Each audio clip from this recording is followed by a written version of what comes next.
L'économie ce matin, c'est une piste explosive. Pour la première fois depuis longtemps, le gouvernement se dit prêt à revoir les taux réduits de TVA dont bénéficient certains secteurs. Nicolas Barré. Et on pense aussitôt à la restauration qui bénéficie d'un taux réduit de TVA de 10%. C'est Bruno Le Maire qui a mis les pieds dans le plat. Le gouvernement est à la recherche d'économies dans le maquis des aides aux entreprises qui coûtent 140 milliards d'euros par an. Parmi ces aides, il y a donc les taux de TVA réduits qui font perdre à l'État plus de 50 milliards d'euros de recettes. Alors est-ce vraiment justifié? Cet argent ne serait-il pas mieux dépensé autrement?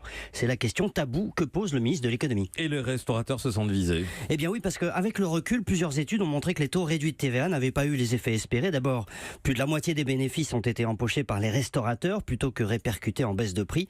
Ensuite, ce cadeau fiscal était censé créer des emplois. Il en a créé un peu, en effet, mais à un coût 5 à 6 fois plus élevé que les baisses de charges sociales. Autrement dit, mieux vaudrait avec le même budget financer d'autres mesures d'allègement de charges. C'est cette opération vérité que propose Bruno Le Maire au risque de diviser, car à Bercy, son collègue du budget, Gérald Darmanin, n'est pas du tout prêt à toucher à la TVA sur les restaurateurs. Nicolas Barré, directeur de la rédaction des Échos, merci.